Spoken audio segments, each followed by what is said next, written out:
If you ask someone what makes John Williams so great, the answers may vary from his insane amount of blockbuster credits to his ability to orchestrate as well as the romantic greats, or they may bring up his gift for melody, which has permanently lodged various hummable tunes deep in our minds.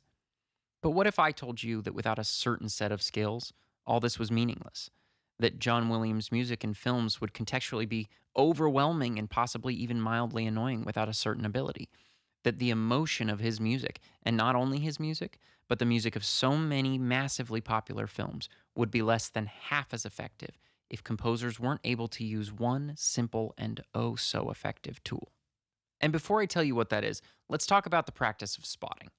Spotting is how a director and composer pick where music will go in a film. This is simple. All you have to do is play music when things get emotional, or when there's a ton of action, or when someone gets murdered, right? Not exactly. Okay, so you want to know the secret? If a film really wants music to be effective, you need the ability to do one simple thing: I have a plan. I'm going to shut up. Love it. silence. It's one of the most powerful and underrated tools in a composer's arsenal. Here's the deal: when things are silent, you're not being manipulated, you're not being told to feel anything. There's breathing room for interpretation, for thought, for analysis. But then, when music begins, you're being told that something is coming, or that something will happen, or that you should cry, or that you should feel, that there's an undercurrent of something going on, that there's a mountain to be climbed. All right, that's enough. But silence itself isn't the point.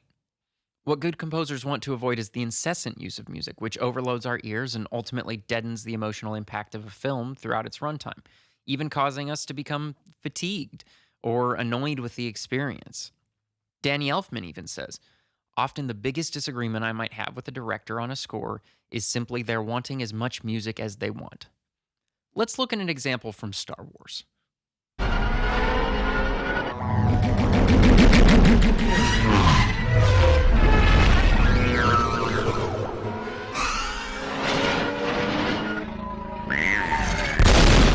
There's absolutely no music. There's excitement, story, arc, tension, release, but there's no music. And that silence goes on for 7 minutes. It's actually a little unsettling once you're keyed into it, which heightens the intensity of the sequence. Honestly, some might even argue that music is needed here, but it's noticeably absent. Why is that?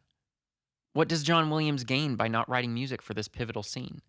Less work? Possibly. But I have another idea. And it's called Goosebumps walk away. I don't know who he is. Is he an old-fashioned baseball player? the Goosebumps walkaway, as Nick explains in the TV show New Girl, is when you're silent until the last possible moment, and then you drop a sweet line. A line so beautiful that it haunts the person's soul forever. Granting you immortality. You're damn right. Ultimately, you're finding your moment.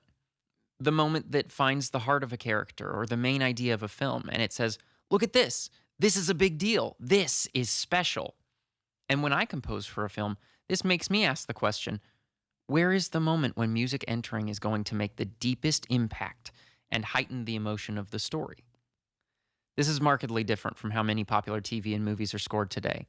Have you ever watched network TV like CSI, Bones, MacGyver?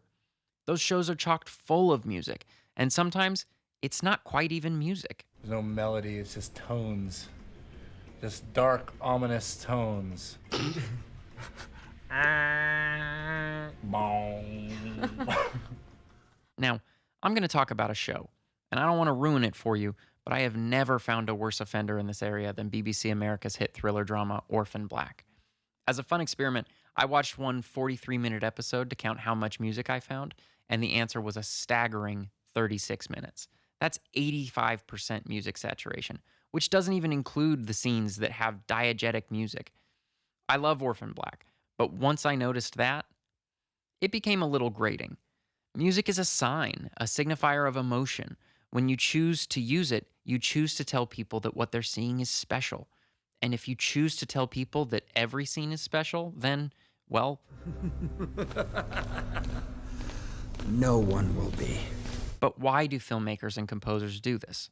Well, there are two main reasons. First, music equals comfort. Is there awkwardness in your scene? Is there something weird that didn't quite sit right in the actor's performance? Is there an effect that just doesn't cut it? Don't worry, just pour music all over it. It'll take the weirdness right out of that moment. Second, I'm sure you could have guessed this one. Why did someone do anything? Money.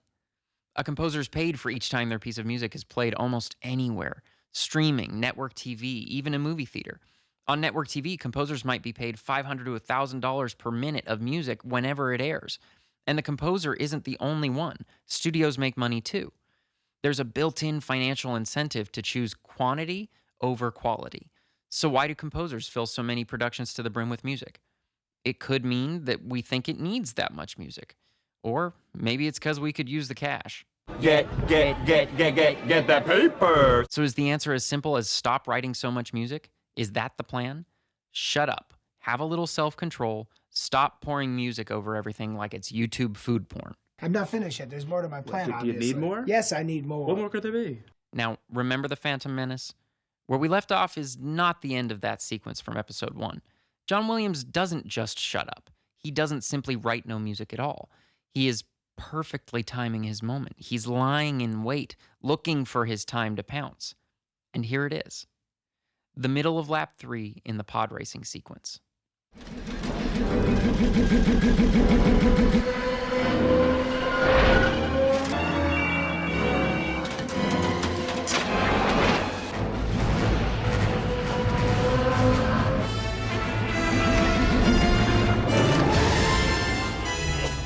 Two and a half laps, 7 minutes of musicless action.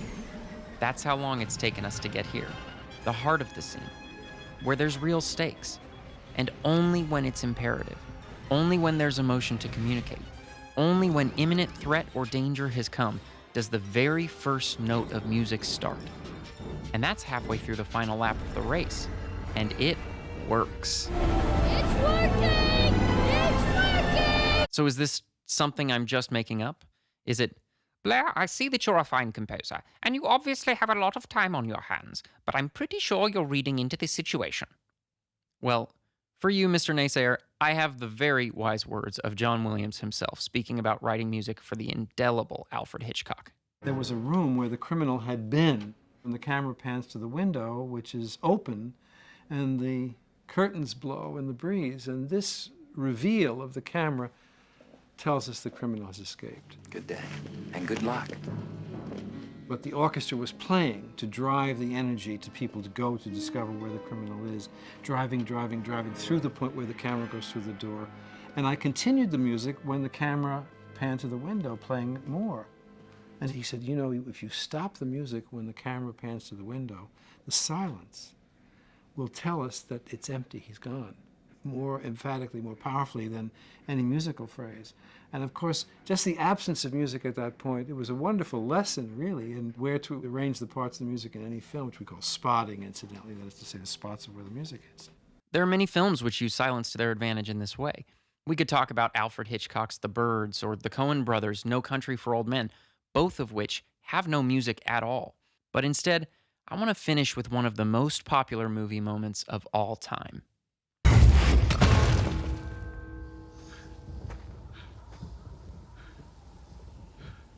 Steve?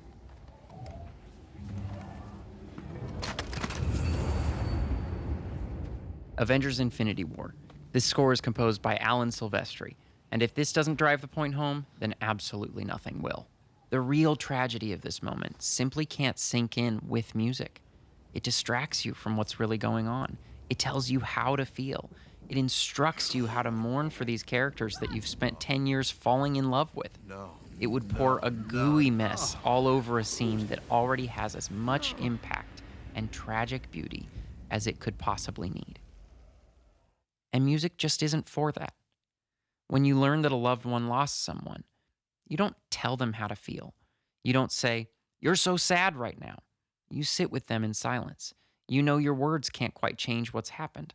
Sometimes you can't make all the action more powerful. You can't make all the sadness more depressing. You can't make all the jokes funnier. See, because sometimes the most powerful thing you can do is wait. The most powerful thing you can do is be patient. The most powerful thing you can do is